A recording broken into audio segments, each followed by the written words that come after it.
Creo que el tema que vamos a tratar el día de hoy es un tema como de estructura, ¿no? Es un tema en el cual podemos ir cambiando nuestra visión acerca no solamente de nuestra especie, de cómo pensamos, de cómo nos relacionamos entre nosotros, sino también cómo nos estamos relacionando con el mundo y con otras especies, ¿no? Algunas veces nos han preguntado por qué defendemos animales en lugar de defender mujeres o de defender niños. Y la respuesta es, pues, porque alguien los tiene que defender, ¿no? O sea, ya hay colectivos que defienden a otros grupos vulnerables y creemos también que el tema del medio ambiente es un tema que no solamente es un derecho humano de todos los que estamos aquí, sino que es un tema muy importante, sobre todo para los próximos años y las próximas generaciones. Estamos dejándole a las próximas generaciones un planeta en ruinas.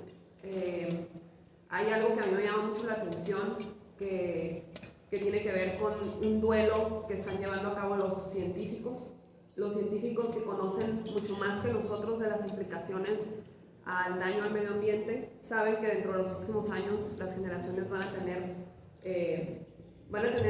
que vivir experiencias muy complicadas con el tema del agua, con el tema de la sequía, con el tema del abasto de semillas, de frutos. Y como realmente a nosotros no nos va a tocar vivir esa crisis, aunque nos toque vivir 30 o 40 años más, no quiere decir que eso nos genere un desdén hacia los hijos y nietos y hacia los descendientes de todos ustedes, ¿no? Entonces, este tema que vamos a tratar el día de hoy es un tema muy fino, es un tema, podríamos decir que necesitamos ir a trabajar al inconsciente colectivo de la especie humana para precisamente poder empezar a construir una sociedad libre de violencia. Quienes nos manifestamos por ello, estamos como en el último escalón, ¿no? Estamos levantando la voz, estamos pidiendo soluciones, pero realmente si no cambiamos nuestra forma de pensar, no vamos a poder hacer grandes cambios que generen grandes consecuencias como las necesitamos. Entonces el tema de hoy se llama Animales, seres sintientes, y en el tema estamos incluidos todos, porque para empezar todos somos animales.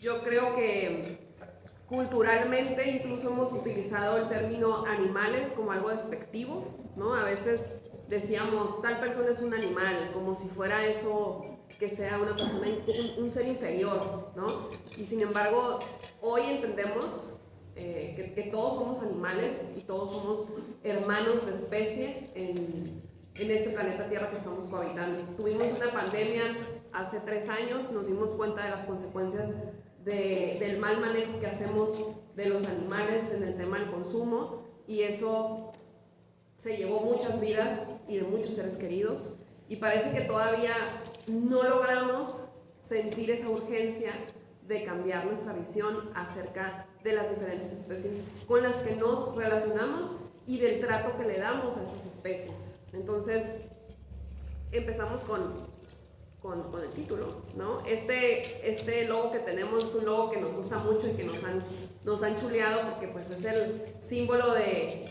el animal de poder de los abogados, y bajo sus alas están todas estas especies que representan al reino animal. ¿Cómo le hago para abajo? Sí, dale, gira. ¿O para arriba? Ahí va. Entonces, básicamente, el objetivo de esta plática es proponer una nueva visión para la percepción de los animales no humanos. Y vamos a estar escuchando algunas palabras un poco raras, como por ejemplo, animales no humanos, porque precisamente la ciencia, a través de diferentes estudios científicos, nos ha estado dando un nuevo lenguaje para poder entender y para poder comprender esta nueva visión acerca de estos hermanos animales que tenemos. Y entonces el reto del día de hoy va a ser poder cambiar nuestra visión de considerar a los animales como cosas a considerarlos como seres sintientes. Actualmente en nuestra legislación y en muchas legislaciones del mundo, los animales son considerados cosas, como por ejemplo en nuestro Código Civil, y creo que hay una antes, Marma. Gracias por ayudarme. Y hay una antes. entonces, en ese sentido, vamos a estar viendo en diferentes congresos, en diferentes espacios legislativos del mundo, reformas en los siguientes años o en los siguientes meses, donde precisamente el legislador está haciendo estos cambios a partir de la visión de que los animales son seres sintientes y no son cosas. ¿Y a qué nos referimos con, bueno, por qué es importante esta nueva visión? ¿Por qué es importante que no sea un tema solamente para aficionados de animales o para personas interesadas en la naturaleza? Uno, porque necesitamos entender nuestra propia evolución como especie humana en la forma en la que tenemos conciencia sobre otras especies humanas. Hay un primatólogo que dice que la inteligencia humana está limitada porque todavía no logra entender la inteligencia animal, ¿no? Entonces ese es un medidor que nos levanta como la alerta, ¿no? Nos creemos muy inteligentes, nos creemos los amos y señores del planeta Tierra y sin embargo no lo somos tanto porque no hemos logrado entender la inteligencia de otras especies.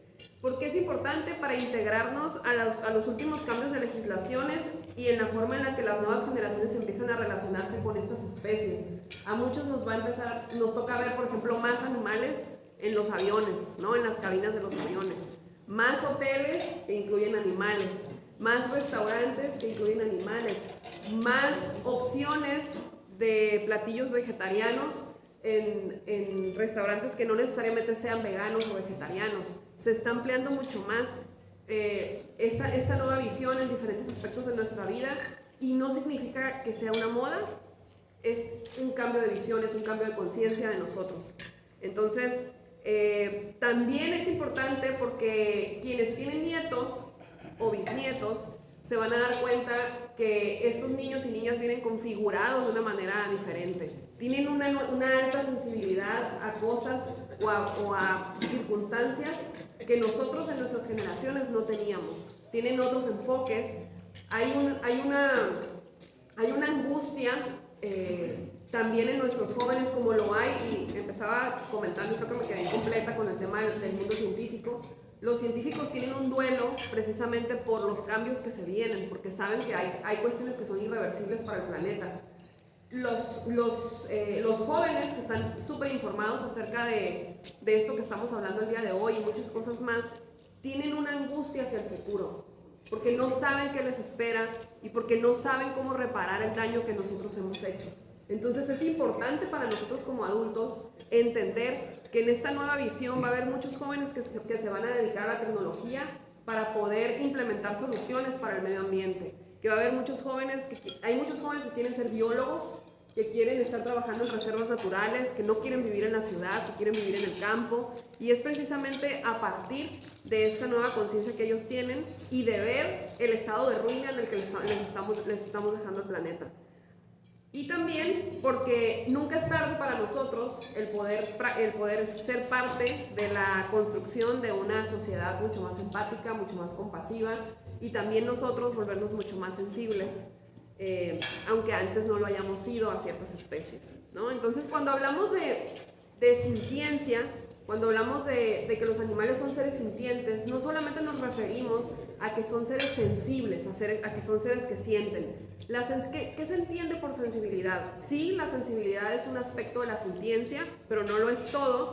Y la sensibilidad es esa facultad que tenemos para poder reaccionar a los estímulos del mundo externo y el mundo interno. Hace calor, soy sensible. Estudios científicos actuales, ¿no? Pero esa es la resistencia que tenemos desde el antropocentrismo, desde esta idea de que nosotros somos los únicos que pensamos y sentimos y somos conscientes, y hoy por hoy el mundo científico nos está derribando esas creencias, y la verdad es que cuando uno es consciente ya no puede ser indiferente. Una vez que tenemos esa información ya no podemos hacernos como que no la conocemos, ¿no? Entonces, los animales hoy por hoy sabemos que tienen la capacidad de sentir dolor, tienen experiencias sensitivas y emocionales en diferentes grados, ¿no? ¿Por qué? Porque todos los animales vertebrados tenemos los mismos medidores químicos del dolor, es lo que nos dicen los científicos, todos. Y actualmente se están haciendo también estudios en animales invertebrados, en los cuales también se está descubriendo que tienen la capacidad de percibir el dolor. Entonces la premisa sería que si a un humano le duele, a un animal de cualquier especie también le duele. ¿Sí? Y el ejemplo que nos ponen los científicos son la experimentación, por ejemplo, con conejos, que son animales que son muy calladitos, que no se mueven, que no manifiestan mucho el dolor, pero que son altamente sensibles y a los cuales los diseccionaban en las facultades de medicina sin ni siquiera aplicar anestesia. Y tienen la misma capacidad de sentir dolor que cualquiera de nosotros aquí. Entonces, la sintiencia también nos habla de la capacidad de tener estados emocionales. Un animal tiene emociones y está científicamente probado, y de ello podemos hablar. ¿Me ayudas con la siguiente, Maru? De ello podemos hablar a través de lo que los científicos nos refieren, o los médicos, como sistema límbico. El estado emocional de los animales. Por ejemplo, aquí estamos viendo una cara de un tigre que tiene miedo y que está en estado de alerta, y que actualmente los etólogos, los especialistas en conducta animal, pueden leer el lenguaje corporal de los animales y pueden describirnos exactamente qué estado mental y emocional tiene un animal. Ahora, por sentido común, cualquiera de nosotros podemos observarlo si realmente tenemos ojos para ver, ¿no? Y oídos para escuchar y corazón para sentir. Entonces, la capacidad emocional de los animales tiene que ver con sentir y además tener memorias emotivas. Los animales tienen memoria a corto y a largo plazo. Todavía no sabemos en qué dimensión y según qué especies, pero se relacionan con memorias respecto a circunstancias, a momentos, a objetos y a personas. Es decir, para un perro, un objeto neutro como una escoba puede ser un objeto de juego, pero para otro perro al que le pegaron con la escoba y lo maltrataron, puede ser un detonador para sentir estrés y salir corriendo, meter la cola, ponerse a llorar. ¿Por qué? Porque se está relacionando con una memoria emotiva. Es decir, vemos en nuestra ciudad producto de la violencia, pero sí celebramos con música la tortura de un ser que tiene la misma capacidad de sentir dolor que nosotros. Ahora, no lo estoy diciendo desde un punto de vista como de juicio o de crítica, porque mi abuelo era taurino, mi papá ha sido aficionado a los toros, yo fui a los toros cuando era niña y viví lo que los psicólogos llaman la desensibilización en 40 minutos, ¿no? Los dos primeros toros, un niño se sorprende, se asusta, le da miedo. A los siguientes 2 toros ve que su papá está celebrando y como su papá es su ídolo, entonces puede mucho más la admiración que tiene por su papá, y lo que busca un niño inconscientemente es alinearse a lo que el papá le está enseñando, porque en el fondo todos queremos ser aceptados por nuestros papás. En el fondo nuestros papás son nuestros héroes, y ahí empezamos a generar esas memorias de conexión con papá. Y por eso muchos taurinos a mí me dicen: licenciada, a mí no me gusta la tortura, yo no celebro la tortura de ese animal. Me costó mucho tiempo entenderlo, pero un día lo entendí hablando un poco de la historia familiar de algunas personas con las que, porque tengo amigos taurinos que quiero mucho, que respeto, con los que no comparto su afición, pero entendí que realmente lo que defienden son las memorias de la infancia, son esas memorias de haber ido a las corridas de toros con su papá, con los amigos de los papás, la música, el arte, la poesía, que no niego que puede ser muy bella, pero no en sí lo que estamos viendo, como lo vemos en esta imagen, que es la tortura de un ser que es sintiente, que es consciente, que tiene memoria, y que en las últimas resoluciones de la corte, y un juez aquí en Tijuana lo expresaba en una resolución, en uno de estos amparos que promovimos, decía: el animal no solamente es violentado físicamente, sino que además emocionalmente padece la decepción por quienes lo criaron. Eso me parece fuertísimo. Me trataste bien, me alimentaste bien, me diste un buen campo, y me llevas a que mi vida termine en esto. Y lo vemos en las pamplonadas, porque en los encierros salen los toros junto con las personas que los criaron, y empieza la tortura, y vemos el desconcierto de estos seres donde no entienden qué es lo que está pasando. Una vez conscientes no podemos ser indiferentes. Ahora entendemos, porque la ciencia nos ha dicho que tienen memoria, que tienen capacidad de sentir dolor, que tienen lazos afectivos con quienes los crían, y que evidentemente en esta forma en la que termina la tortura, pues hay muchísimo sufrimiento, no solamente físico. Y podríamos hablar 1 hora o más acerca del sufrimiento físico, pero tienen un sufrimiento emocional y mental también muy grande. Entonces, la sintiencia tiene que ver también con la capacidad de los animales de sentir, de experimentar estados mentales. La sintiencia entonces es la capacidad de un ser para tener experiencias subjetivas y sensaciones como el dolor, el placer, la alegría y la tristeza. En el contexto de los animales, la sintiencia se refiere a la habilidad para percibir su mundo a su alrededor y experimentar la vida y experimentar emociones. Aquí tenemos la imagen de animales que son mucho más conocidos por nosotros, son quienes nos han abierto el corazón, un perro, un gato. Yo les pregunto, ¿quién fue su principal maestro del reino animal? ¿Se acuerdan cuando eran niños? Tuvieron un gato, tuvieron un perro, tuvieron un perico, tuvieron algún ave.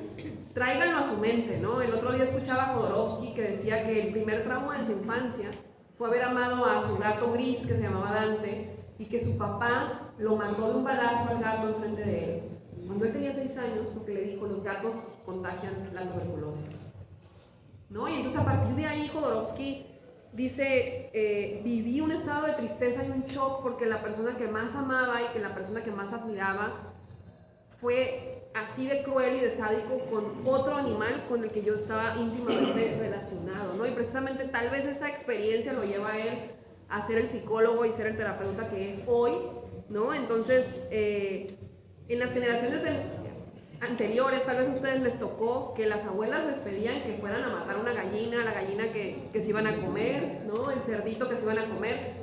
Todo eso estaba en el contexto de la época y de la historia. No está bien, no está mal, pero antes no se conocía esta información, ahora se conoce y entonces por eso tenemos que actuar diferente, ¿no?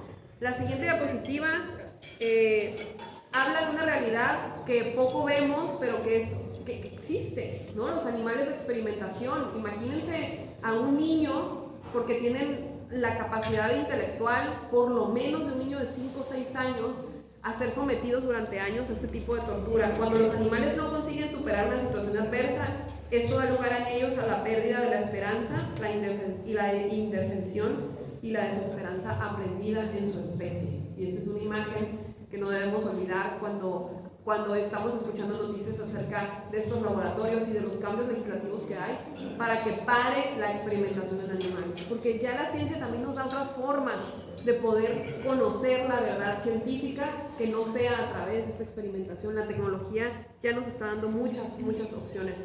La siguiente diapositiva es choqueante y la pongo como un paréntesis: ¿cómo hemos cambiado? ¿Ustedes sabían que en el siglo XIX y en el siglo XX había zoológicos de humanos? Hace muy poco tiempo, o sea, si vamos hacia atrás, hace media hora, ¿no? En la historia de la conciencia del ser humano. Esta foto es una foto real de una exhibición que hubo en el Parque del Retiro en Madrid, donde también estuvo uno de los primeros zoológicos de España. Y aquí fueron exhibidos habitantes o nativos de las Filipinas. Eran exhibidos en hábitats como los leones y los jaguares y los osos, y los ponían ahí, así como a los animales, porque los consideraban como individuos exóticos.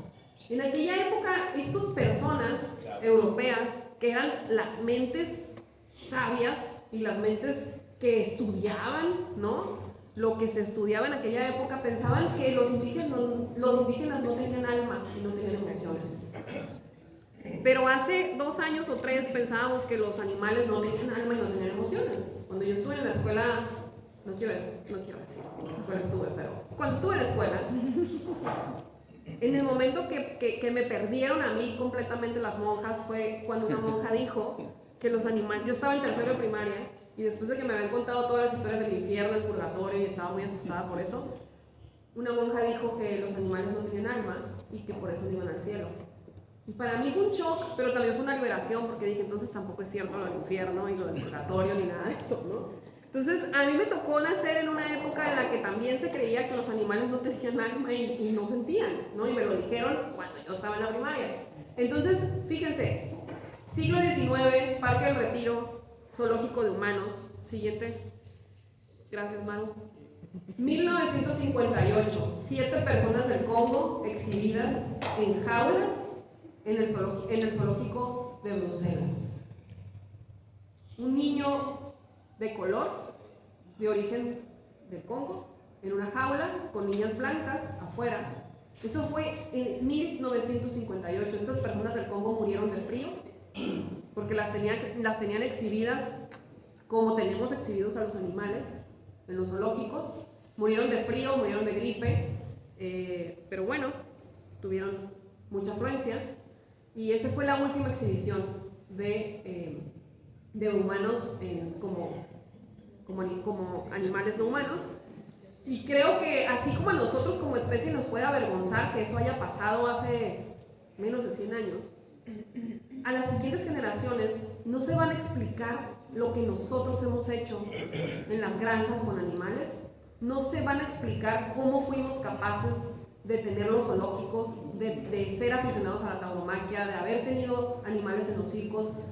Les prometo que sus nietos y sus bisnietos se van a choquear cuando conozcan la historia de lo que hicimos nosotros en el tema de la explotación animal, porque también es cierto que a menos que haya habido una civilización antes de 12.000 años, por lo menos en los últimos 12.000 años, la explotación animal no ha tenido las dimensiones que tiene actualmente en los últimos 30 o 40 años.